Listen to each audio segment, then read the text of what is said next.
Today I want to talk about the life-changing magic of tidying up, the Marie Kondo book. We're going to talk about the things that I love and which ones I don't.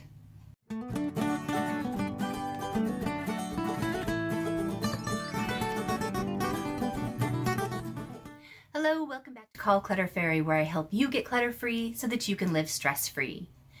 When I first started my career as a professional organizer, there were not a lot of us out there, and people were not very clear on the concept. So as I was trying to set up ads and market, people kept putting me under house cleaning or closet building, and this book really brought organizing and minimizing and purging to the forefront. So I will forever be grateful to Marie Kondo for doing that. If you haven't read the book, it's a quick read. I definitely recommend looking through it. Even if you don't agree with all of it, there are some really good tips and suggestions in it.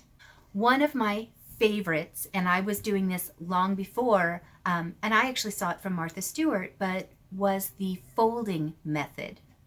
It allows you to see everything in that category, and it just overall is a much neater aesthetic. There are tons of tutorials and videos online, so I won't bore you with the how-to on that, but find a method that works for you. I really recommend this one. I've always said this, but Marie Kondo says likes with likes, and I say the same thing. Get your categories together first. You have no idea what to get rid of until you have seen the totality of what you have. So if it's your craft supplies, get them together. The other nice thing about putting likes with likes and getting one overall category together is you will better understand how to subcategorize once you have all of your things together. Here's what I mean by that. I'm going to use this as an example because this is my craft room and my office. So I got all of my embellishments together, and I use my embellishments for scrapbooking, for card making, the kids use them for crafting. So I got them all together. That was an overwhelming pile. So I started breaking them down, and it didn't take me long at all to realize that I had a lot of brads. I had a lot of rhinestones. I had a lot of stickers. I had a lot of buttons. So I broke those down, and for a lot of people, that might be all you need, is just to have a box of embellishments if you don't have a lot.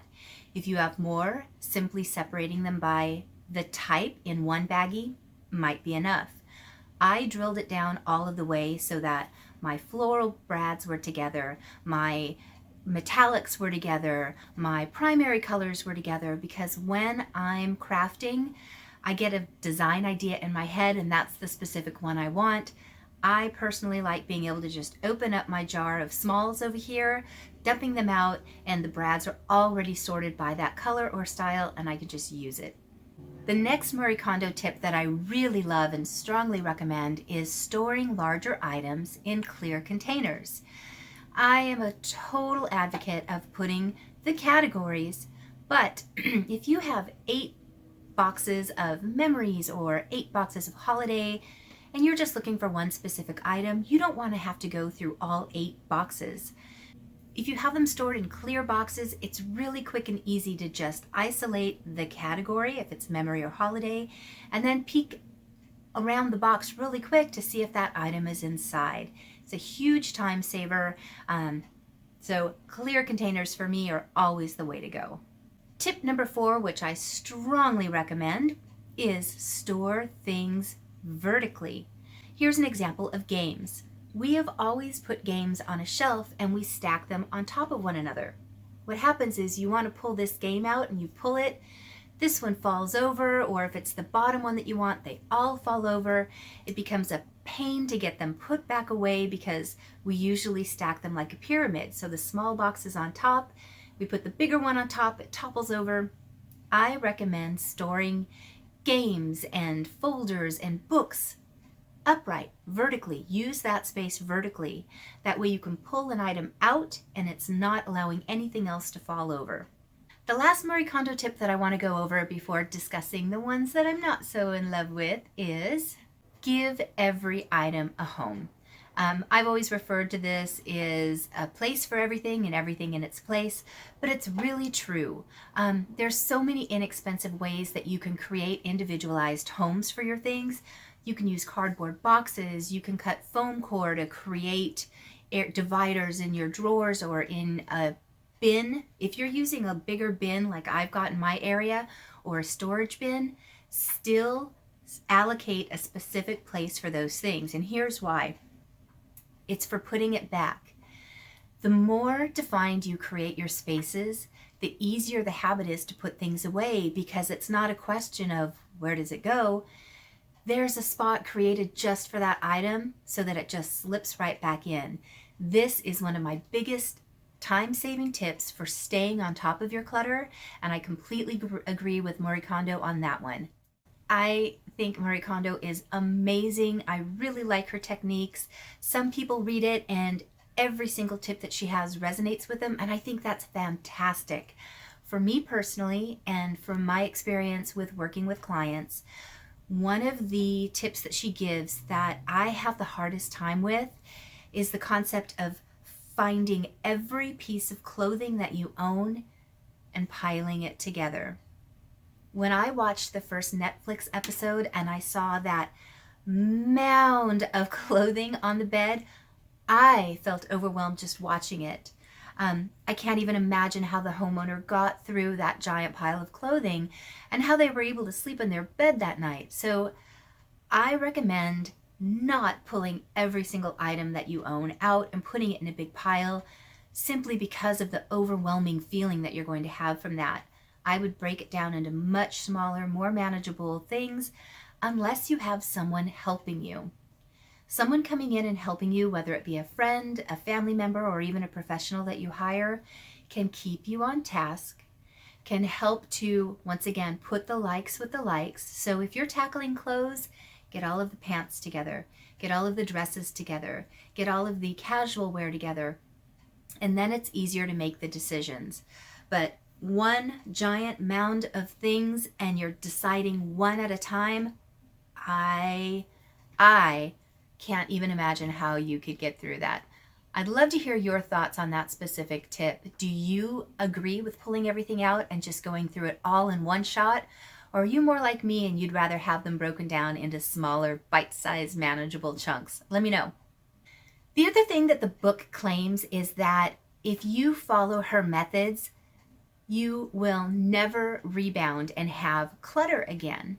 And I wish that were true. You know, that's kind of like the magic wand idea of decluttering and becoming organized.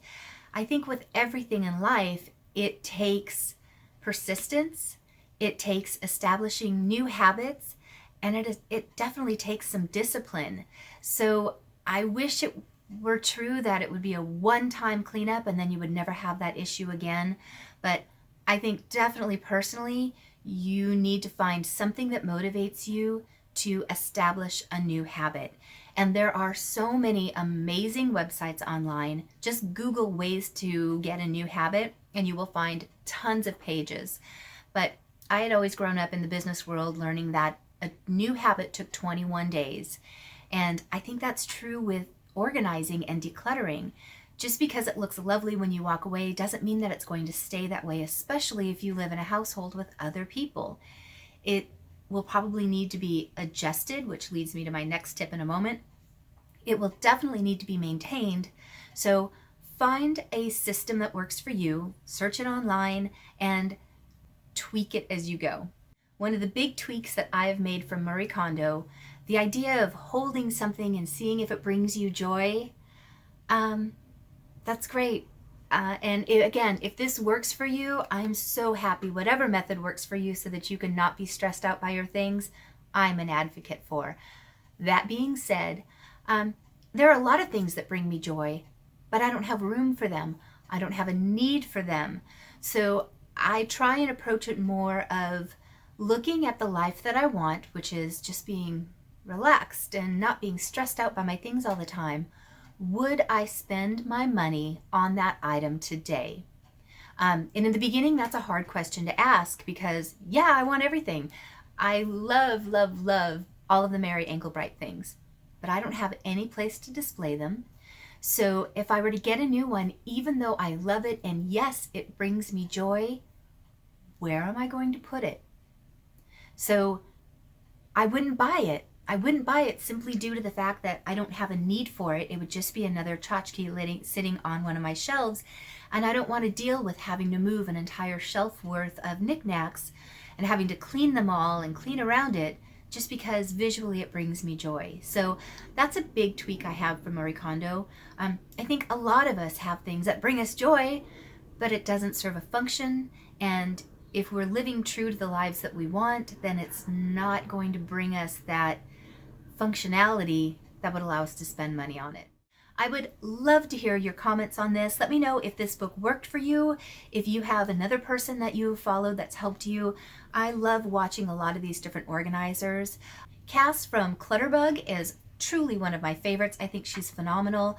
I also like Catherine from Do It on a Dime. I think they both have a lot of really down-to-earth, simple, inexpensive ideas for getting organized. But you guys, there are so many different organizers out there. So if something doesn't resonate with you, keep looking. I am certain you'll find something that does.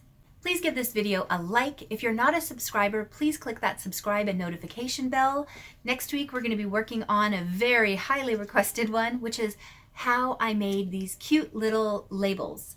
So I know I sent some of you the labels link through your email, but I'm going to show you exactly how I did this, and I'm going to create a link directly into the next video. So make sure you're subscribed and you'll get that notification when it goes up. Thank you so much. Bye.